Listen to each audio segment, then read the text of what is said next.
Ok, espero que se escuche bien. Según yo sí, pero voy a hacer todo lo posible. Bueno, voy a hablar de este libro de Donna Haraway que conseguí barato porque tiene aquí un rasguño en la Feria del Libro del Zócalo. Y quiero hablar de este libro porque creo que casi no se habla de Donna Haraway, porque en los cursos de filosofía contemporánea y de materias en general, casi nunca se llega a hablar de Donna Haraway porque normalmente en un semestre o en un curso no da tiempo de llegar hasta este tema.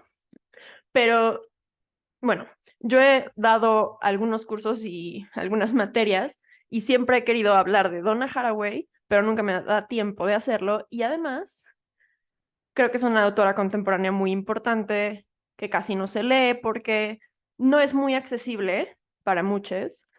Y además, ya dije, es súper importante porque sienta un precedente muy importante en los estudios de género en específico, porque es sumamente interdisciplinaria. Entonces, Donna Haraway toma estudios decoloniales, estudios de género y además filosofía de la ciencia.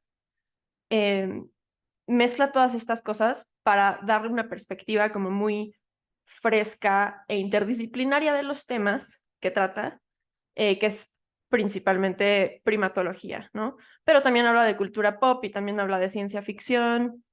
eh, y creo que por lo general hay otros textos de Donna Haraway que son más leídos, pero Visiones primates, género, raza y naturaleza en la ciencia moderna, casi no se lee, por lo menos en México, ¿no? Entonces, decidí empezar a hacer esto, parte como hobby, porque hay otras cosas que quiero evitar hacer. Entonces, voy a tratar de sacar videos de ir como analizando el texto por partes, porque he visto que mucha gente hace eso, de que analiza textos muy densos o muy grandotes. Este libro tiene más de 500 páginas. Em, y me dieron ganas de hacer esto, entonces, pues ahí va.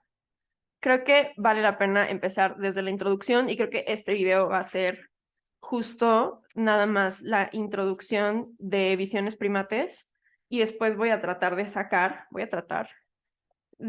ir analizando cada parte de este texto a profundidad, ¿no?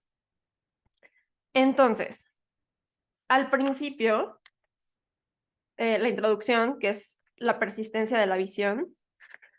eh, Donna Haraway ya desde el principio de la introducción tiene muchas referencias literarias que creo que son muy interesantes y ya empezamos a notar que es una autora súper interseccional, obviamente, y además eh, interdisciplinaria porque está hablando de ciencia, de filosofía de la ciencia, pero también está hablando de arte, de literatura y de referencias populares de la cultura pop contemporánea o por lo menos de la segunda mitad del siglo XX, que creo que son muy interesantes y atractivas para los lectores, ¿no?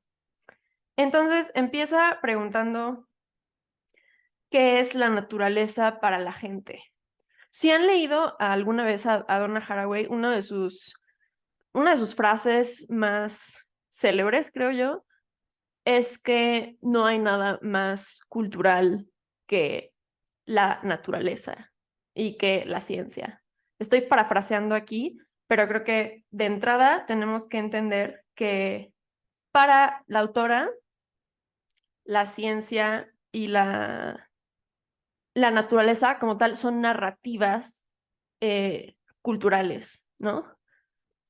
Todo está dado a partir del lenguaje y la ciencia pues es una especie de ficción, ¿no? Ficción, ¿a qué me refiero? Y esto no es, lo dice ya en una parte más adelante del texto. Em, Ficción no está dicho aquí de una forma denostativa, de hecho todo lo contrario. O sea, tenemos que partir de que son construcciones sociales y que la ciencia no son más que narrativas y lecturas que se dan de las cosas que pasan, ¿no? Entonces, comienza diciendo, y voy a leer esta parte porque creo que es súper importante. Empieza hablando sobre cómo se ven los primates en la cultura pop y dice, el cadáver de un gorila al que le dispararon en 1921 en el corazón de África y que fue transformado en una lección de virtud cívica en el Museo Americano de Historia Natural de Nueva York. Una pequeña niña blanca llevada al Congo belga en los años 20 para que atrape gorilas con su cámara y que en los 70 se metamorfoseó en una escritora de ciencia ficción considerada durante años como modelo de prosa masculina. El chimpancé Ham, H-A-M, en su cápsula espacial del proyecto Mercurio en 1961. El chimpancé contemporáneo de Ham. David Graeber, solo en la Tanzania silvestre, tendiendo su mano a Jane Goodall, el año en el que 15 naciones africanas, donde habitan primates, obtuvieron la independencia nacional. Un especial de Vanity Fair sobre el asesinato de Dian Fossey en un cementerio de gorilas de Ruanda en 1986. Los huesos de un antiguo fósil, reconstruido como la abuela de la humanidad, exhibidos como joyas sobre terciopelo rojo en el laboratorio de un paleontólogo bajo un esquema que fundamentaba, una vez más, una teoría del origen de la monogamia. Monos bebés en el laboratorio de Harry Harlow en los años 60, aferrados a madres subrogadas, hechas de trapos y cables, en un momento histórico donde las imágenes de la subrogancia, comenzaron a surgir en las políticas reproductivas de Estados Unidos. El abrazo emocionalmente desgarrador entre una joven científica blanca de clase media y un chimpancé que hablaba en lenguaje de señas inglés.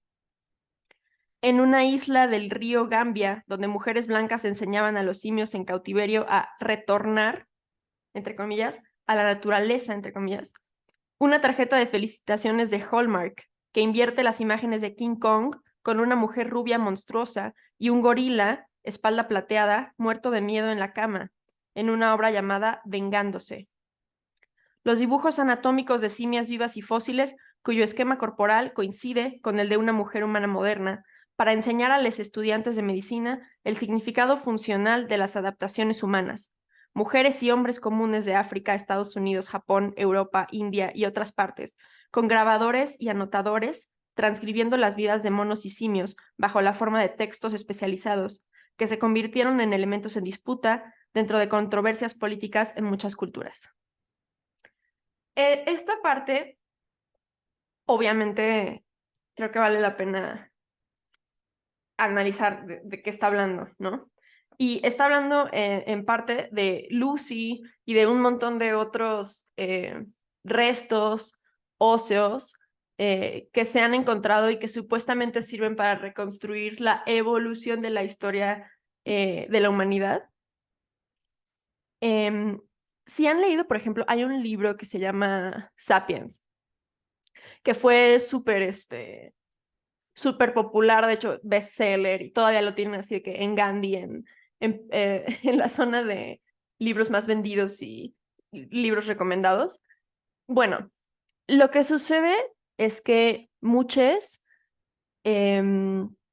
antropólogos físicos y también antropólogos sociales y de diversas ramas de lo que llamamos ciencias, se han dedicado a dar una narrativa que parece ser completamente objetiva. Es decir, hay una parte del libro de Sapiens que me llamó mucho la atención, en donde el autor hace referencia a mujeres y hombres que se encontraban en una parte de la sabana, ¿no? Y así como dice algo como, si pudiéramos vislumbrar cómo era vivir cuando se estaba gestando la humanidad, ya ahí hay una carga política porque se está hablando de humanidad y también se está hablando de hombres y mujeres de la era premoderna. Obviamente este autor no es antropólogo ni tiene nada que ver con antropología social, ni tiene nada que ver con las humanidades, pero vale la pena aquí remarcar el hecho de que muchos biólogos y muchos científicos que se dedican a estudiar los orígenes de lo que denominamos humanidad usan ese tipo de palabras con cargas políticas sin darnos cuenta, o tal vez algunos sí dándose cuenta, de que lo que están diciendo ya es una narrativa totalmente contemporánea. Porque si estamos hablando de hombres y mujeres, y si estamos hablando de el inicio de la humanidad y el inicio del desarrollo o el inicio de la civilización, ya estamos metiéndole una carga judeocristiana a, a esta lectura, porque es lo que es una lectura, es una narrativa y por lo tanto es ficción. Eh, Preguntarán tal vez, si es ficción, entonces, ¿cuál es la realidad? ¿Cuál es la verdad? Y creo que justo eso es lo que este libro va a explorar más adelante. Y creo que si me adelanto un poco, podemos decir que no hay una lectura real, entre comillas, porque justo es una lectura. Entonces es ya sesgada a partir de un montón de elementos políticos, ¿no? Y todas estas cosas que dice Donna Haraway en esta parte que acabo de leer son interpretaciones e imágenes muy populares de lo que representan los simios, ¿no? O sea, lo que para nosotros, gente occidental con una lectura totalmente blanca o blanqueada, es el desarrollo de la humanidad, ¿no? En algún momento, esta es la lectura de que evolutiva, que se dice, en algún momento fuimos simios y eventualmente dejamos de serlo, ¿no? ¿Será así o más bien seguimos siéndolo? ¿O dónde está? Y eso es justo, es un problema de debate muy fuerte. O sea, ¿en qué momento dejamos de ser simies y nos convertimos en esto? O si alguna vez dejamos de ser simies o no. ¿Y qué es cultura? ¿Y en dónde empieza la cultura? Y si los simios tienen cultura y si tienen rituales muy específicos que refieren a, por ejemplo, el luto, ¿no? Porque se ha detectado en algunas poblaciones de primates que tienen rituales de luto o de guerras incluso entre distintos grupos o conductas que podríamos catalogar como muy humanas, entre comillas. ¿Y qué es eso? ¿Qué es lo humano? ¿Qué es la cultura? ¿Qué es la civilización? ¿Qué es el ritual? ¿Qué es la religión? ¿En dónde surgen las creencias religiosas? ¿En el desarrollo de la humanidad, entre comillas? Son preguntas que se está haciendo Donna Haraway en la introducción del texto.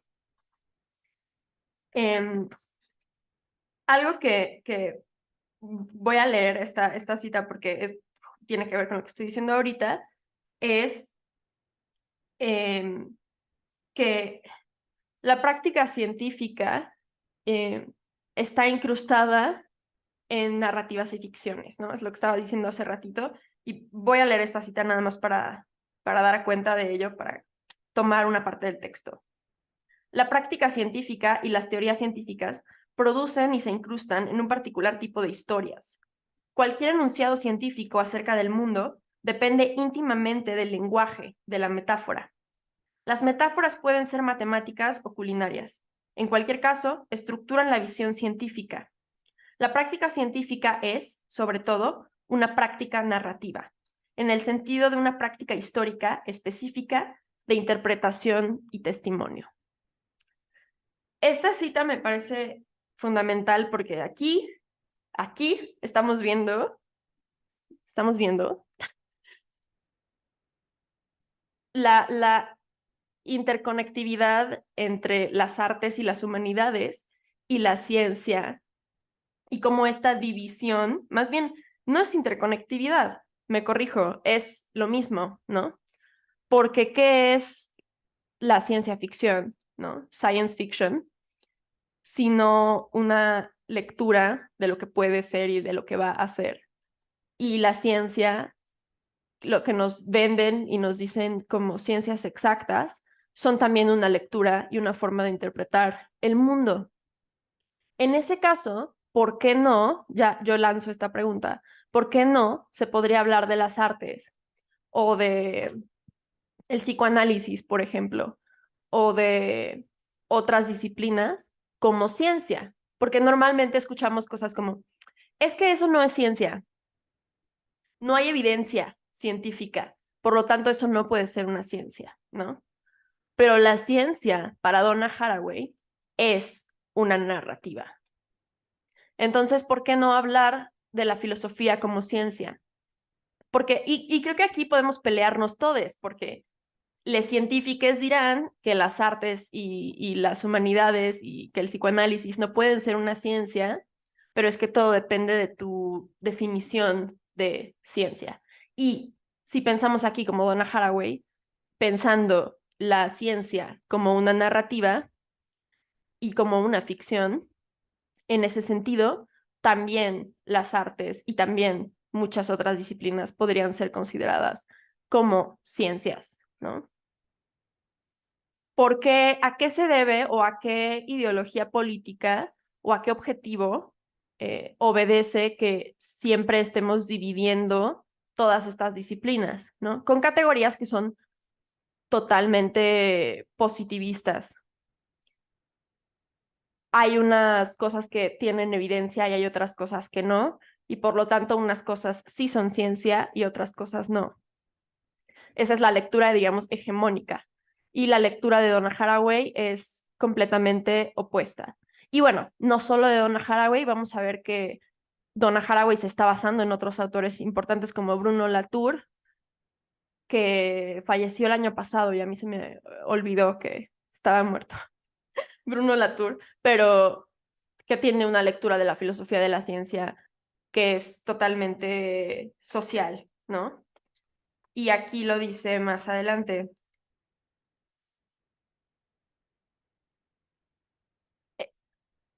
O sea, Bruno Latour se separa de lo que él llama realismo epistemológico y lo analiza todo de una forma social y constructivista.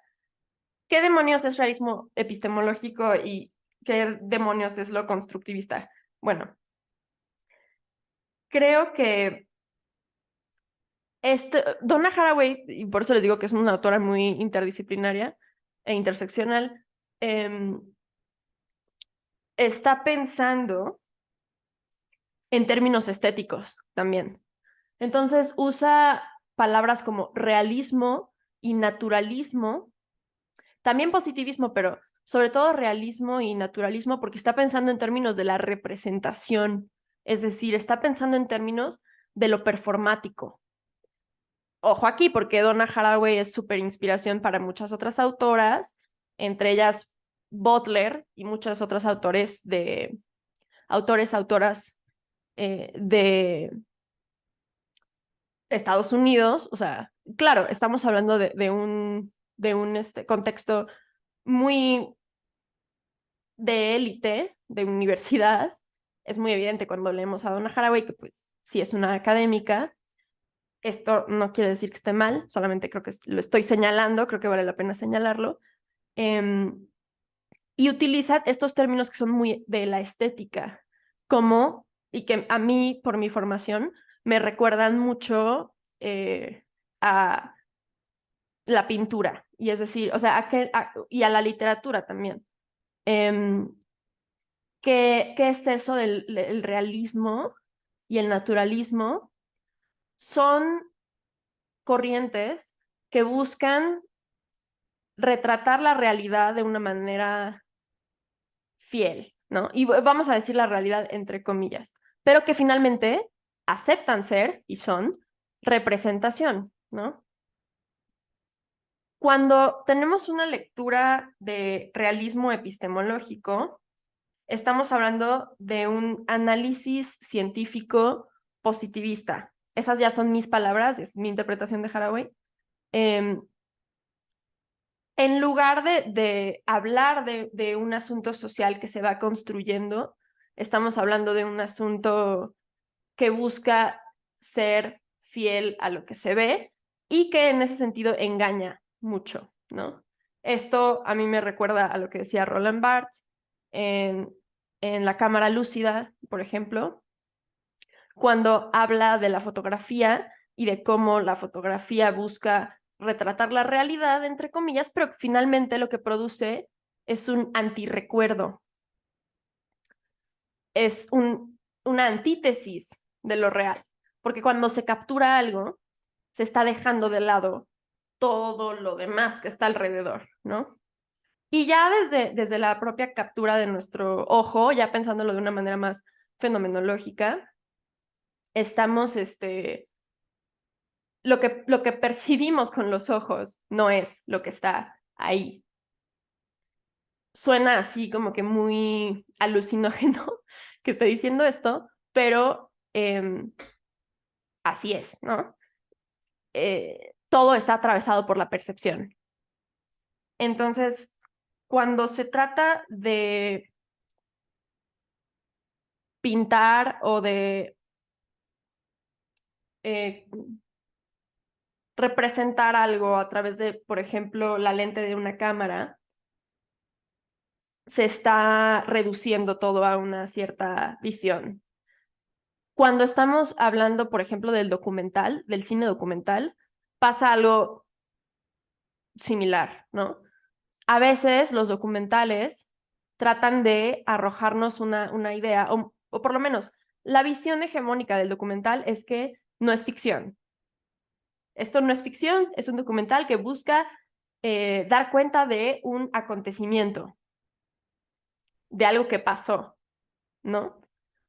Pero ustedes saben seguramente que los documentales tienen un guión y tienen ya una visión detrás. Hay una persona que dirige, hay una persona que graba, hay muchas veces personas que son entrevistadas y que tienen una idea de lo que van a decir, ¿no? Por más, por más que busquemos hacer un documental de una manera muy improvisada o solamente tratar de grabar sin guión, etcétera, siempre va a haber una reducción de lo que se está viendo. Entonces, un documental es ficción, ¿no? Hasta cierto punto podríamos hablar de que no existe como tal el documental, pero eso ya es otro debate.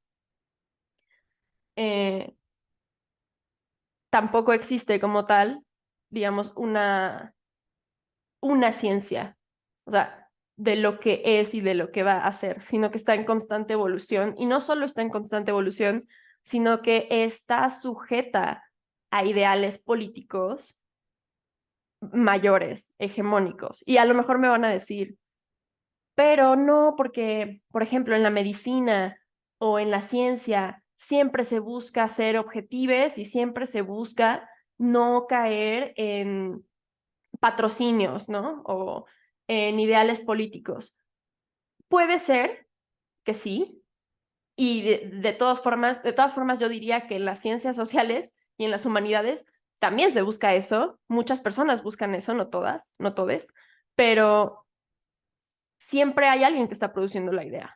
Entonces, siempre hay alguien que está sujete a un ideal político o no. Como, y el ejemplo que daba al principio del autor de Sapiens, que está hablando de hombres y mujeres en la era premoderna. ¿Cómo vas a hablar de hombres y mujeres si no existía esto? O sea, ya estamos hablando de un sistema sexo-género en la era premoderna. Ya, esa es una lectura que está sujeta a un montón de sesgo, porque no podemos hablar de la existencia de hombres y mujeres en ese entorno, ¿no? Y sobre todo porque queda muy claro que ahí el autor lo que está tratando de decir es que mujeres igual a vagina y hombres igual a pene en la era premoderna.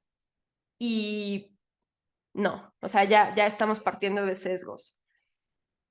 Entonces, más adelante en la introducción, Donna Haraway habla de Teresa de Lauretis.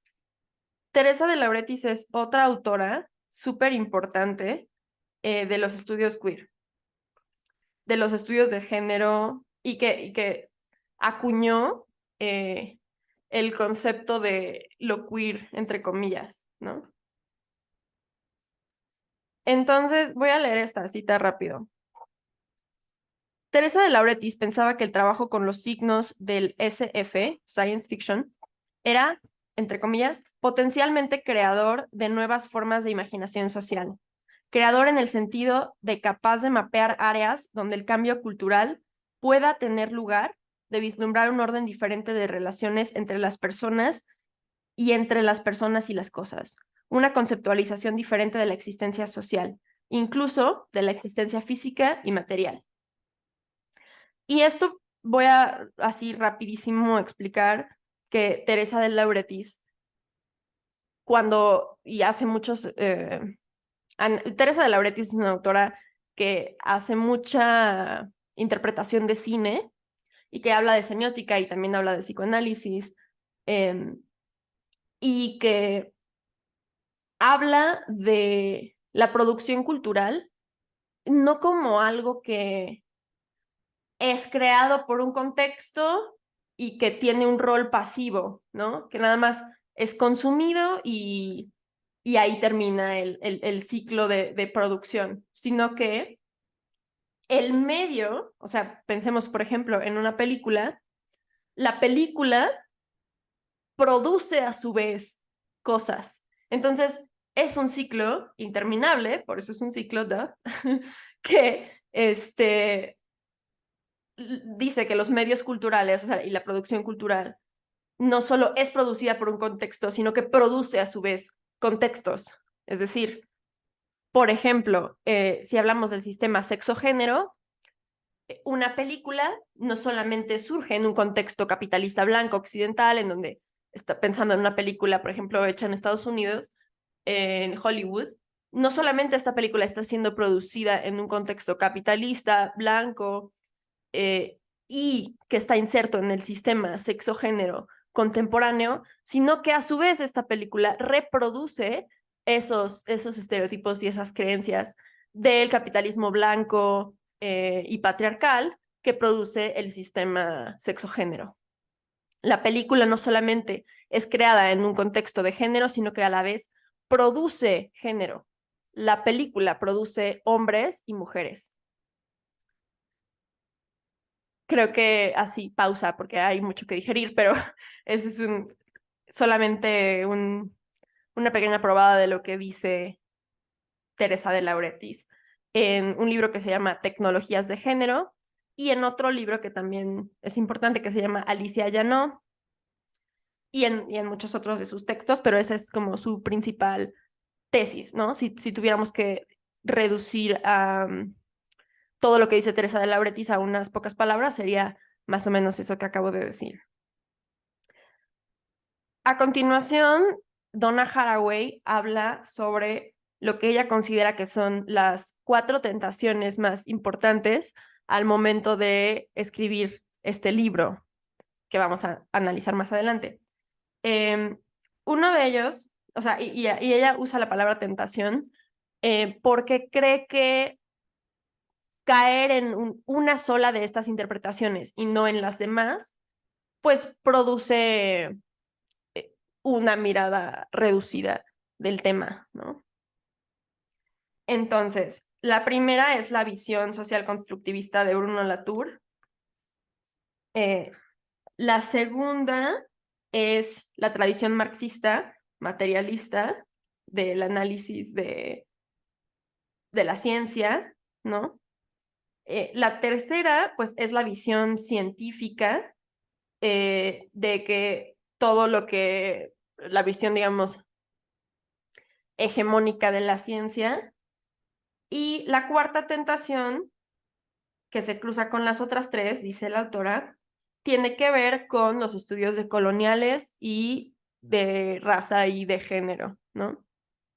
Entonces, todas estas visiones son importantes para hacer ella considera que son importantes para su desarrollo y su narrativa propia que ella quiere transmitir. Y caer en una sola de estas sin tomar en cuenta las otras sería un error, ¿no? Por eso ella lo denomina como tentación. La siguiente parte del texto, de la introducción, se llama La primatología es una ciencia judeocristiana. Esta parte es súper interesante porque aquí está hablando de los orígenes de la primatología. Y habla en particular de Linneo y de otros biólogos y científicos importantes de los siglos XVIII y XIX, en donde se está dando todo este análisis de las especies. ¿Y cuál era la intención real de este análisis? ¿Cuál era el objetivo de hacer toda esta separación entre las especies y esta clasificación de familias, ramas, genus y todo esto con estos nombres en latín, ¿no? Además, porque estoy segura de que en muchas otras, o sea, si no se hubiera producido esta separación en un contexto específicamente europeo, eh, hubiera sido totalmente distinta la lectura que se tiene de la naturaleza, entre comillas, y de los animales, ¿no? Porque normalmente pensamos, y creo que esto es fundamental, o sea, normalmente pensamos en que la teoría de la evolución vino a romper con el cristianismo y con la religión, y entonces le tiraron con todo al Papa y al Vaticano, ¿no? Y en parte sí, o sea, creo que en parte sí, es real que la teoría de la evolución todavía hoy sigue causando problemas y estragos en muchas comunidades religiosas. Eh, o sea, para algunas personas tal vez resulta difícil de creer, pero la evolución sigue siendo un tema que es negado por muchísima gente. Y una de esas personas, o sea, la narrativa de la evolución como la conocemos ahorita está mal, ¿no? O sea, a ver, eso sonó muy radical, ¿no? Pero es muy chistoso que una parte de la población que se siente amenazada por la teoría de la evolución y que la niega, tiene cosas en común también con otra parte de la población que negamos la teoría de la evolución como se nos ha dado a entender, con un montón de reduccionismos y con un montón de mentiras y errores, que a lo mejor no es culpa de la divulgación científica, sino que también es culpa por hablar de culpas, pero bueno, de interpretaciones que hacemos nosotros todo el tiempo, también con una visión judeocristiana, porque aunque no seamos practicantes de alguna religión monoteísta, de todas formas seguimos reproduciendo este tipo de creencias, porque están metidas en nuestra cultura y en nuestro sistema legal, de leyes, de Estado, etcétera, ¿no? El Estado, o sea, decía Bakunin, es una abstracción, voy a decir así, de Dios. Es decir, por eso necesitamos depositar nuestra fe en algún lugar. Y si no es en Dios, será en el Estado, y si no es el Estado, será en la ciencia, etcétera, que se posicionan como las lecturas hegemónicas de nuestro tiempo. Entonces, tal vez ya no crees en Dios activamente y rezas 3 veces al día o 4, o vas a misa, pero sigues reproduciendo estas creencias judeocristianas. Y tampoco se trata de pelear contra eso que tienes dentro, sino más bien de aceptar que así es, ¿no? Y está muy cañón no hacerlo y no se puede evitar, pero vamos a partir de ahí. Linneo se refería a sí mismo como el segundo Adán, el ojo de Dios. Estoy aquí ya leyendo del libro, esto dice Donna Haraway. Él se refería a sí mismo como el segundo Adán, el ojo de Dios, capaz de dar representaciones y nombres verdaderos, reformando y restaurando así la pureza de los nombres, perdida por el pecado del primer Adán.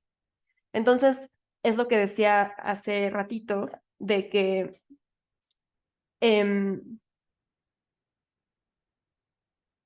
la ciencia O sea, pensamos en la teoría de la evolución como que vino a romper con el judeocristianismo, cuando en realidad, en gran medida, muchas de las personas que estaban produciendo estas teorías, estas narrativas, estaban insertas en un contexto judeocristiano, ¿no? Y reformista también, vamos a decir. Darwin específicamente estaba inmerso en ese contexto reformista, protestante, anglicano, etcétera. Y Linneo, pues también. Entonces aquí la naturaleza y la teoría de la evolución no entraba en conflicto con creencias religiosas. De hecho, todo lo contrario, se estaba estudiando la obra de Dios, la obra divina. Se estaba clasificando y poniendo nombre. Este Linneo está muy fuerte porque o sea, él está clasificando la obra de Dios y le está poniendo nombre en latín, su nombre original en latín. Él decía que ese era el nombre original, o sea, clasificar la obra de Dios con esos nombres que eran los nombres correctos. Bueno, está muy, muy interesante. Y ahora voy a leer otra cita de esta parte de la introducción que dice: la biología y la primatología son discursos inherentemente políticos, cuyos principales objetos de conocimiento, los organismos y los ecosistemas, son íconos, condensaciones de la historia y la política de la cultura como un todo, a partir de las cuales fueron construidos para ser contemplados y manipulados. El cuerpo primate mismo es una forma intrigante de discurso político. O sea, una bomba. Creo que o sea, si tuviéramos que resumir la introducción de este libro de Haraway, sería a partir de estas dos oraciones. Y luego hay una parte súper interesante de la introducción que se llama la primatología como orientalismo simio. Si están familiarizados con Edward Said, qué bueno. Y si no, les recomiendo que echen, o sea, un vistazo a Said y a su teoría, a su libro en particular sobre el orientalismo, que está principalmente acotado a describir este fenómeno en la literatura inglesa, el orientalismo en la literatura inglesa. ¿Pero qué es el orientalismo? Bueno, para Said, el orientalismo es esa lectura occidental que se produce principalmente en lo que él llama la Academia Inglesa de Literatura y que tiene que ver con una exotización y un reduccionismo total de lo que es todo aquello que no es Occidente. Said creo que se adelantó un poco a los estudios culturales y también a lo que hoy llamaríamos postcolonial, los estudios postcoloniales en la India, y que son una especie de respuesta a toda esta narrativa totalmente occidental y blanca de lo que es la vida en no Occidente o fuera de Occidente. Entonces, ¿en dónde está? Said empieza, o sea, partiendo de aquí, ¿en dónde está esa división entre Occidente y no Occidente?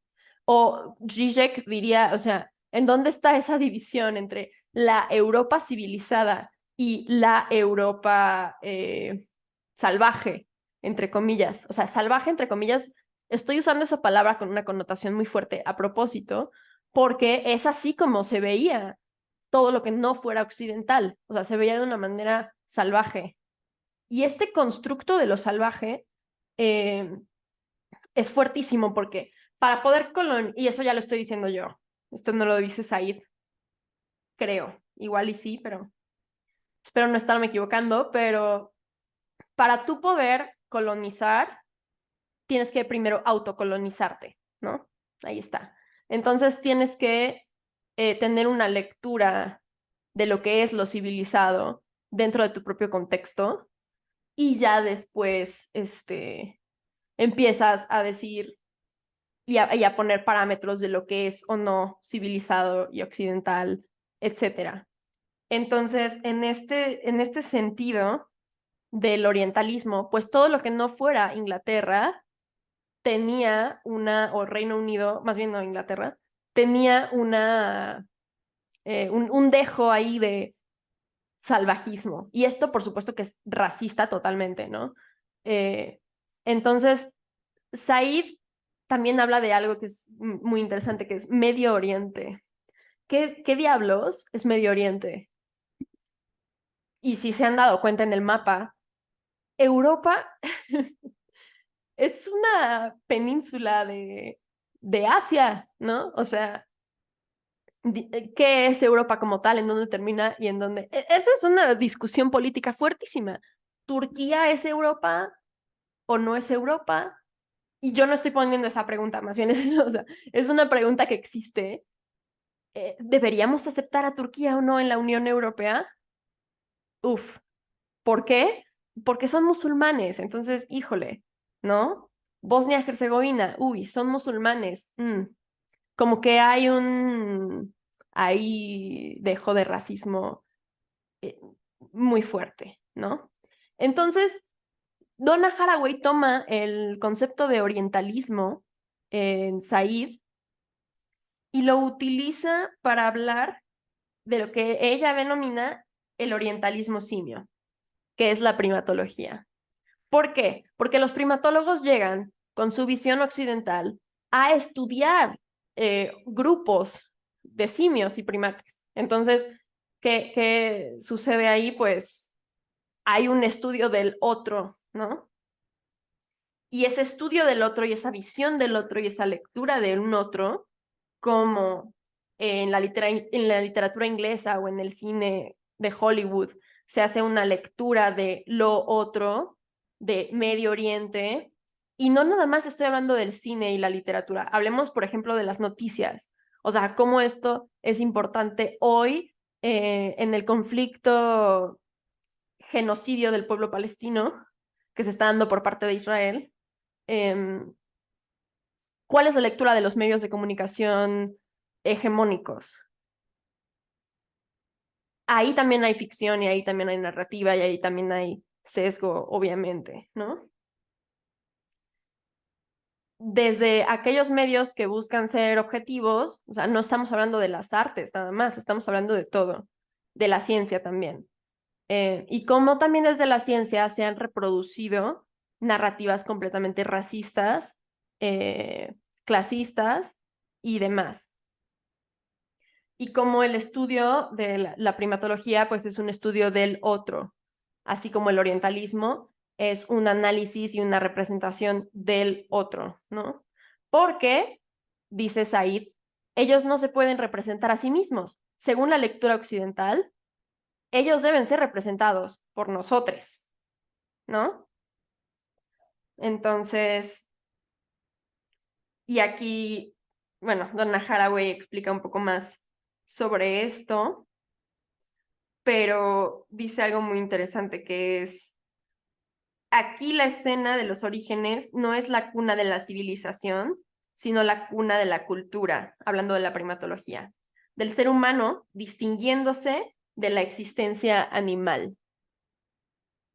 Así como la lectura hegemónica europea es distinguiendo Europa y los países poderosos de Europa, porque no es toda Europa, eh, distinguiéndose del resto, así es la primatología. ¿Qué nos distingue de los primates? Porque para la primatología, pues hegemónica, y a lo mejor ya esto está pasado de moda, pero primates nosotros no, sino los chimpancés y los simios, ¿no? Y los gorilas. Ellos sí son primates. Ahí hay un discurso, pues obviamente muy blanco, ¿no?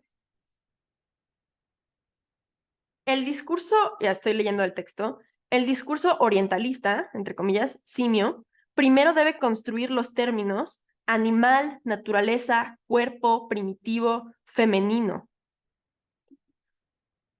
Ahí empezamos a darnos cuenta de todos estos sesgos y lecturas que existen sobre los primates. O sea, cuerpo, porque si estamos partiendo de Linneo, ¿qué pasa con el concepto de alma, por ejemplo, y la división entre alma y cuerpo, que es totalmente occidental, etcétera, etcétera, ¿no? Y judeocristiana. Entonces, aquí, y esta es la parte, yo creo, más importante de la introducción, Donna Haraway dice algo que es fundamental. Ya dije eso 1000 veces y lo voy a seguir diciendo, pero es que no existe, y aquí entra más a hablar de la teoría y las teorías de género y las lecturas feministas.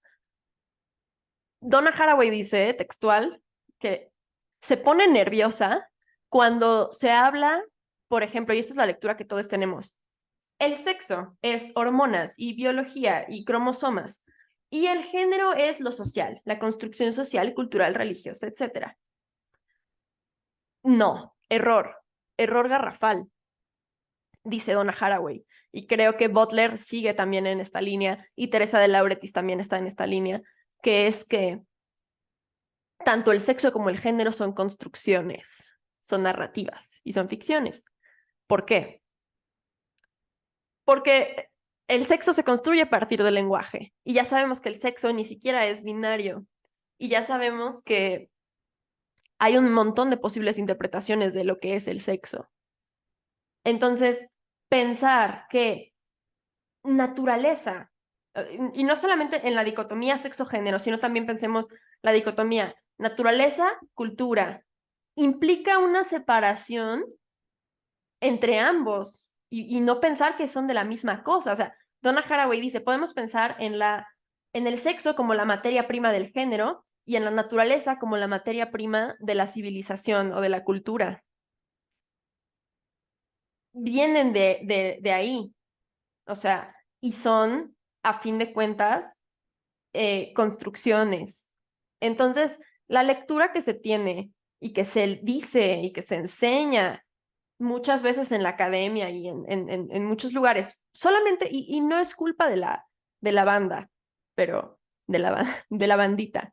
O sea, es que hacemos esta distinción para que sea más difícil digerir las cosas, ¿no? Sexo es los genitales y los cromosomas y género es todo lo cultural. No, ambas cosas son culturales porque ambas cosas vienen del lenguaje, ¿no?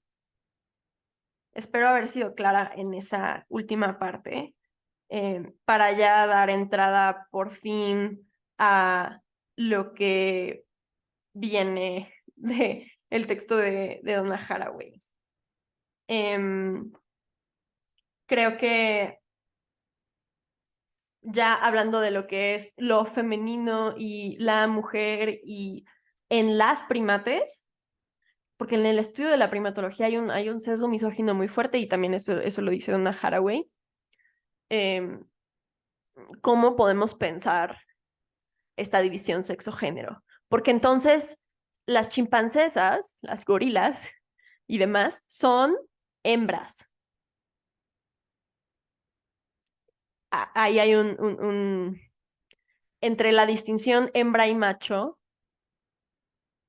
hay un montón de cosas culturales, religiosas, etcétera, ¿no? Y podemos pensar en los orígenes de la arqueología y en los orígenes de la antropología, en cómo se dedicaban a estudiar grupos que no eran los hegemónicos, ¿no? Entonces, hasta aquí voy a dejar el análisis de hoy. Espero que haya sido como de utilidad y espero que se haya entendido lo que dije. Y bueno, pues ya, creo que eso es todo.